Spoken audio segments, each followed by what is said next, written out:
Hi, I'm Danny. Today I'm going to explain a movie where a soldier named John Carter mysteriously wakes up on Mars, discovering strange civilizations and epic battles. With stunning effects and a gripping story, it's a sci-fi adventure that inspired classics like Avatar and Star Wars. It is a seriously underrated science fiction movie. Only when you see the end will you know the divine reversal of the ending to create an imaginary world of Mars for the audience. The total investment of the movie is over $250 million. The special effects scenes are still stunning today. The film is a novel setup, that is, if there is another civilization on Mars. John Carter's adaptation of the classic 1917 novel, Princess of Mars, can be said to be the progenitor of all science fiction crossover movies, even the famous Avatar. In Star Wars, they have been inspired by this novel. At the story's beginning, the boy receives a message from his uncle, who wants to meet him. But when he travels a long way to his uncle's home, he learns that his uncle had died suddenly a few days before. However, the most surprising thing is that he died and buried himself in a tomb that can only be opened from the inside. But the uncle had made a will before he died. He wanted to bequeath all the wealth he had unearthed in his life to the boy, and the uncle also left him a special diary. In it, he told a wild legend. The boy's uncle's name was John, and he was a captain in a cavalry regiment. During a battle with the enemy, his team was soon routed in a panic. John fled to a cave when he was ready to fight. He didn't expect the enemy to see the cave, but they panicked and left the place. And John, in shock, also went into the cave to find out what had happened. When John came to the innermost part, he saw a strange totem there. And at the top of the cave, there were tons of gold hidden. Just as John was rejoicing, a man suddenly appeared behind him. Seeing the place was exposed, the man immediately grabbed his weapon and tried to kill John. Fortunately, John's skills are extraordinary. He shoots the man with a gun after a struggle. However, when the other side fell, Sean found he was holding a strange token, and the man's mouth kept repeating a message. The curious John immediately followed the reading out. When John woke up again, he found himself in a strange place. This place is not only bleak, but even the plants are also of a type he has never seen before. John immediately wanted to leave the place, but when he lifted his foot, he suddenly fell to the ground. Sean tried to get up again, but with a little effort, his body flew forward several meters. At this point, John also finally found that the gravity here seems to be different from the Earth. Then John, after repeated attempts, also gradually mastered the laws of this place. He began to control his body to move here. John was like Superman. His speed and strength were greatly enhanced, and he could easily jump several dozen meters with just a slight movement. And after John scurried around for a while, he came to a special building. After he cut through the sand and soil, he found many strange eggs inside, and an unknown creature was hatching from the eggs at this time. John also finally understood that his place was not the Earth. When John was seriously observing these green creatures, a loud sound suddenly came from the distance. When he looked up, a group of aliens was approaching here quickly. John immediately wanted to leave the place, but at that moment an alien came from the side. Luckily, Sean could dodge the attack, but then the enemy troops arrived. They immediately launched a siege on John. Just when John thought he was going to be killed, he didn't expect the aliens to stop his companion's action. It turned out that he had found out that John was different. Then the aliens tried to communicate with John, but they did not understand each other's language, so John first imitated the alien speech. When the other party relaxed his guard, he directly had jumped to the weapon. However, before he could attack, the alien shot him on the buttocks from a short distance away. Sean was captured in this way, then he was also brought to a large city, but now it looks more like a ruin. There are still a lot of aliens living here. They soon all gathered around. It turns out that they wanted to adopt these green babies. This is also a traditional Thark custom. John was then assigned as a baby to a clan member named Sura.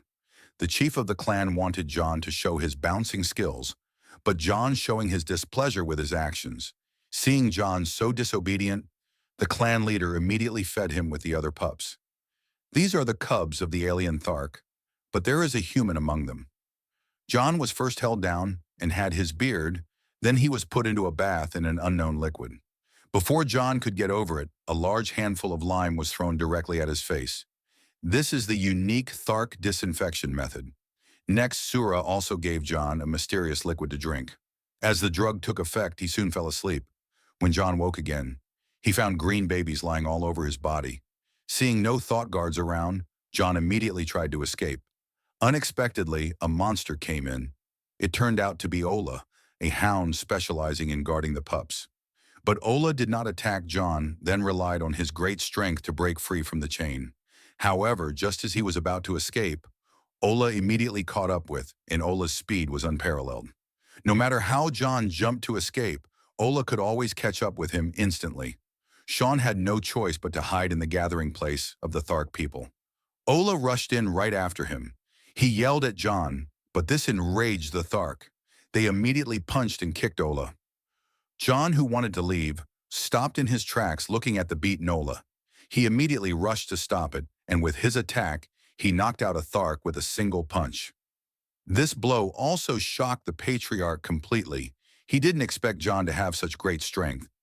John also found that he could understand the Tharks. Words, and it seemed that the mysterious liquid had worked, but then countless dark people pounced on him. Under their siege, John was quickly knocked to the ground, and he was punished next. But it wasn't John who was punished, but Sura, who adopted him. So this is the custom of the Thark people. Children make mistakes, parents are punished. Then John finally understood why Sura had so many scars on her body. When John felt guilty, the guards suddenly warned them of an enemy attack. The Thark people immediately scattered, and the patriarch took John into hiding soon after several warships arrived over the city. Their technology far superior to that of the Thark at this time. Under the patriarch's explanation, John also knew the identity of the pursuing parties. It turns out that on this planet, besides the Thark, there is another race of Redskins living on the planet.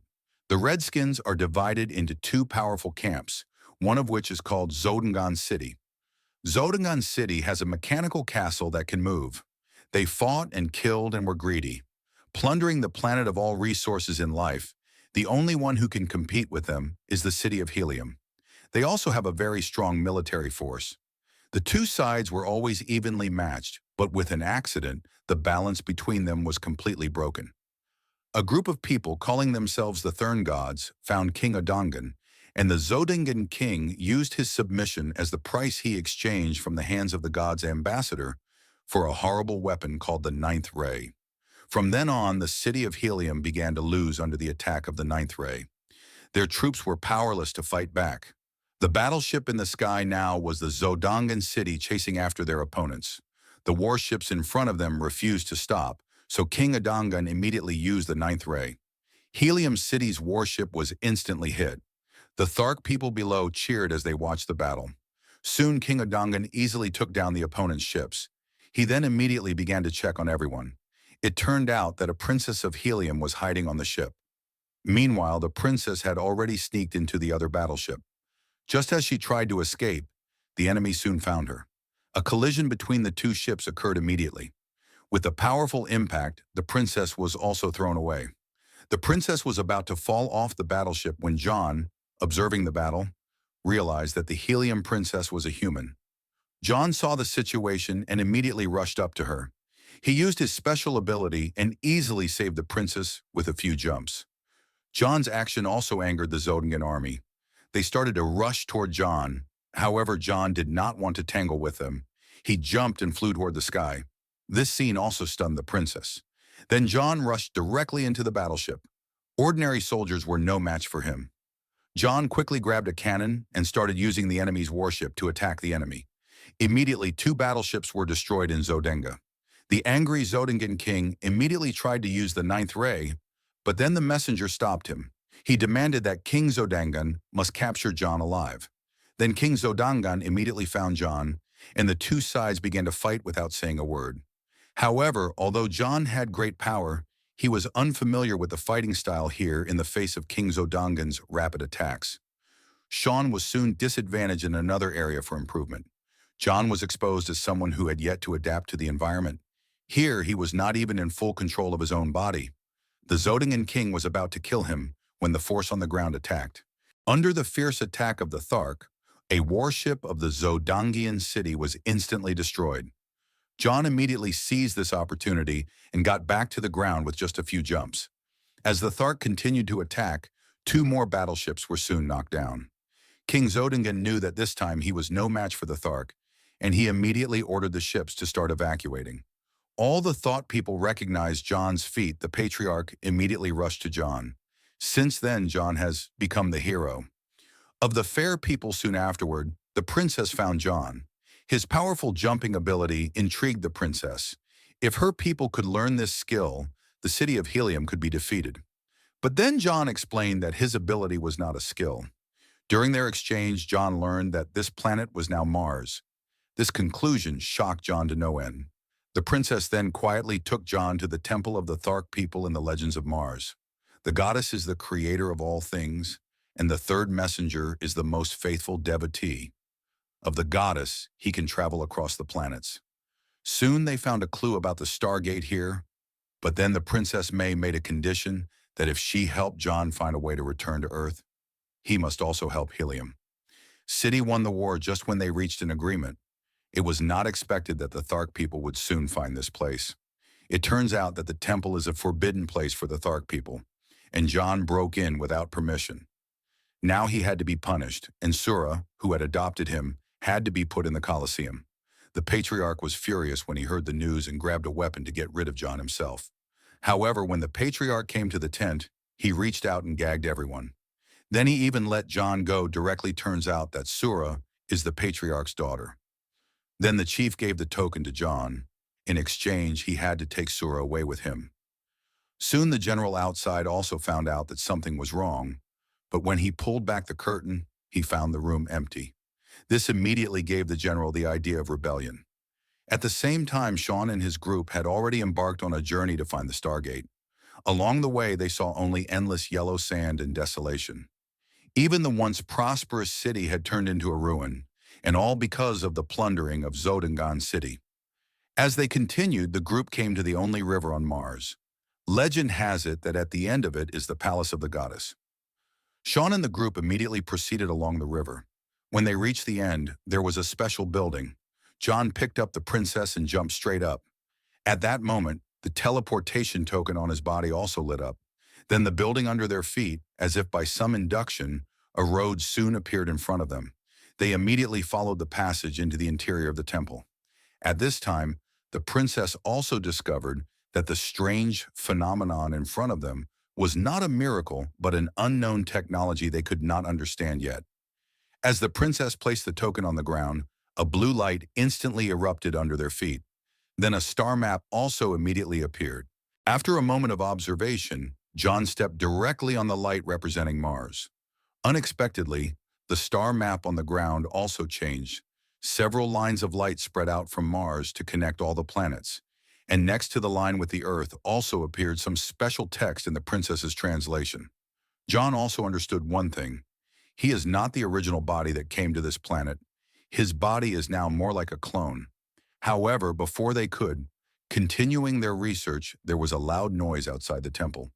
When they came outside, they found that the Thark's archenemy Wahoo had surrounded the place, and the person behind all this is the third messenger. John saw this and immediately returned to the ship with the princess in his arms. Now they had to get out of there as soon as possible. Countless Wahoo began to chase them along the river. Soon they caught up with John, who had already fled to land. Seeing the raging pursuit behind him, John knew that no one could escape, so he asked Sura to take the princess and leave first. He stayed behind to keep the enemy at bay, looking at the approaching pursuers behind him. Sean rushed forward without fear. Wahoo's team was immediately in chaos. John's strength was beyond everyone's expectations. Every attack he made was powerful. and the hound Sura also attracted the attention of the enemy. With the cooperation of one man and one dog, they held the enemy in check, but the wahoo around them was endless under their siege. John's hands, constantly wielding the knife, gradually ran out of strength just when they were about to kill John. A warship suddenly arrived here. This is the crushing of the higher civilization against the lower society under the bombardment of artillery fire. Even if the wahoo had an extremely powerful body, they could only take a beating, and soon the wahoo was defeated. At this time, the warship in the sky was revealed in its full glory. It was a warship from Helium City. The princess saw this and immediately ran over to it. The king also rushed out to hug his daughter, fortunately, Helium. The city's support came in time, and John was only temporarily unconscious. However, the princess was relieved when King Zodingen came down from the battleship. The princess immediately grabbed her weapon and rushed forward, but the king stopped her. It turns out that the Zodingan king had made a condition. As long as the princess was willing to marry him, he could stop the war. And the king had no choice but to agree to this condition for the safety of his people. When John woke up again, he also came to. Zodangan city together, soon a guard came in, and it turned out that the princess sent him to meet John. Then John used his jumping ability. He went straight to the princess's residence. After the princess dismissed all the servants, she also told John she was about to marry. The princess expected John to say something, but John hesitated and then chose to be silent. The princess didn't say anything when she saw this. From John's eyes, she already knew the answer. Then the princess returned the token to John and told him the spell to return to Earth. However, when the magic came to the last sentence, King Odangan suddenly broke in. The princess immediately looked back, but John had already disappeared. The princess was instantly sad. Looking at the empty room, she felt lonely for the first time. However, John did not recite the last incantation. He just quietly hit on the beam. During this time together, John had fallen in love with the princess. When he was about to stay and help the princess, a witch was waiting for him. Outside the door, the control of his body immediately immobilized John. Then the witch's face also changed, and he turned out to be the hidden third messenger. In the next conversation, the messenger knew that John came from Earth. He mastered the ability to travel across the planet. Then the messenger also said the mission of the third people. It turns out that the Fern are born to live forever, and they don't know how to spend their long lives, so they start wars and rewrite the planet's history. Mars is just a playground for them in their plan. If only the Zodangan king and the princess could marry, then the Zodangan king's rule would become more reasonable. However, John's unexpected appearance interfered with this plan. The next step was to take John out of the castle and execute him. Then the messenger also used various strange abilities. Not only can they change their appearance at will, but they can also use the ninth ray to control the bodies of their enemies. However, just as the messenger was about to transport John away, all of the hounds suddenly appeared. The messenger was caught unawares and was pounced on. Biola and John immediately regained control of his body. John then directly snatched the Divine Ambassador's token. Then he rode the flying machine and prepared to escape from there. However, this was John's first time flying a flying machine, so he had to feel his way around while rushing, and Olaf followed him with its terrifying speed. With John's continued attempts, he steered the craft out of the castle. But at that moment, there were already pursuers behind him. They were about to shoot, but the pursuer was shot first and fell to the ground. It turns out that Sura was already here to meet them, and they immediately returned to the Thark territory. Now John had to convince the clan chief to help Helium City. However, when he entered the tent, he found that the general had already started a rebellion to take control of the Thark clan, and the general has always been upset with John. He immediately threw John and the chief into the Colosseum together, and the general was now looking down on them. Next, just let the monsters tear them to pieces, then no one will be able to challenge his position. For this is the most powerful monster on Mars, the eyeless white. It is not only powerful, but also has an uncanny sense of smell. The monster soon found John's position, then White 8 sent them all flying with a savage charge. The patriarch, who was already injured, could not get up as White Apes continued to approach. Fortunately, John Hurley used the chain to create a sound, temporarily distracting the monster's attention. Sean wanted to jump up and dodge the White Ape's attack, but the chains on his feet restricted his movement. Sean immediately tried to rip off the chain, but he found it strong after trying, and the general also lost patience at this point. He directly ordered his men to release another white ape. After a brief exchange between the two monsters, they immediately separated and rushed to the target. Sura jumped into the arena with one of his enemies when he saw his father in danger. The Thark had not yet reacted and was directly torn in half by white apes, and John's side also trapped the monster with chains with the white ape's powerful strength. John's captive and any chains were finally freed. Then John immediately climbed up. He used his great strength to swing the stone with his powerful strike. A white ape was immediately knocked to the ground. At that moment, another white ape was still chasing after Sura. John saw this and immediately rushed to support him. Sura also hardly threw a weapon to match.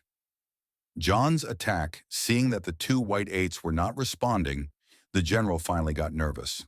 Then in the eyes of everyone, Sean came out of the white ape's corpse. The Tharp people who saw the scene immediately raised their arms and shouted, "This is their most powerful warrior." And then John challenged the general for the Thark. A coward who does not dare to accept the challenge is not worthy of leading the race. The general had no choice but to fight, but he was no match for John. John chopped off the general's head in just one move.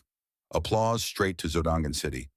However, when they broke through the walls, they found that Zodangan was now an empty city. It turned out that the third messenger had been prepared for this, and he had already changed the place of the wedding to Helium City. After the patriarch lectured John, he decided to go to Helium by himself while the rest of the Thark people took the worship to support him. By the time John arrived at Helium, the princess's wedding had reached a critical moment. John rushed in with his flying machine, and then he revealed the plot of the Zodangan king. Seeing that the plan had been exposed, the third envoy had the Zodangan king give the order to attack immediately. The soldiers of the two tribes engaged in a melee. At this time, the Zodangan army stationed outside also received the signal, and countless soldiers began to charge toward the city of Helium. The defenseless Helium people were no match for the Zodangan attack, and they were soon overwhelmed by the Zodangan attack. Later, the Zodangan king they found John alone. The Zodangan king wanted to cut him into pieces for repeatedly ruining his plans. However, just as he was about to kill John, a warship burst into the castle. The Thark reinforcements arrived just in time and immediately attacked the Zodangans. With the combined efforts of the Tharks and Helium, the Zodangan city was finally no match for them, and their soldiers soon began to scatter and flee. Meanwhile, John finally captured the Zodangan king alive just when he wanted to ask for more information about the Thurn III. Chose to kill him first, and he turned into John's appearance to cheat the token. Fortunately, Sean found out in time to rush up, but until the end, they did not catch the third messenger. However, with the final victory of Helium, City Thurn's plan was also destroyed. Then John also made his feelings known to the princess, and they were officially married in the presence of their clan. John threw away the token that allowed him to teleport back to Earth, as he had already found a home on Mars. However, just as he was about to return to the palace, a soldier suddenly attacked him. It turns out that this soldier is also the third messenger. John's consciousness was instantly transported back to Earth. When he woke again, he found his body on Earth was already stiff, but John did not have time to pay attention to this. He immediately struggled to crawl to the teleportation platform, but now he did not have the teleportation token in his hand. No matter how he recited the incantation, the stone platform did not respond. When John left the cave, he looked up at Mars, which was 225 million kilometers away at this time. John also remembered one thing. Since Stern knew so much about Earth's culture, he could find teleportation tokens elsewhere. So for the next 10 years, Sean started digging around for relics. He pursued all kinds of ancient legends and prophecies to find a little clue about the Fern people. Sure enough, with John's constant search, he finally got a token again. Then John immediately returned to the castle with the token. It turns out that John had found out the third people on Earth had been watching him. So John found his most trusted nephew to inherit the legacy, and he recorded his story in the notes. When the nephew finally understands the truth, it turns out that the uncle is afraid that there are Thorn people who will come to destroy his body. So the nephew immediately ran to John's grave. He now had to confirm the safety of his uncle's body as he used the method left by John to activate the switch. The solid wooden door was finally opened. However, at that moment, a figure raised a dagger behind him, and there was nobody in the tomb. Just when they were shocked, a gunshot suddenly came from behind them, and the person who fired was John. It turns out that he did not find the token at all, and his premature death was also a fake death created by using tetrodotoxin. When the Thurn followed John, he deliberately set up this trap because he knew there would be a teleportation token on the Thurn. Seeing that his plan was complete, John officially said goodbye to his nephew. This time next, he will become a real gravekeeper, and it was time for John to go home. Thank you.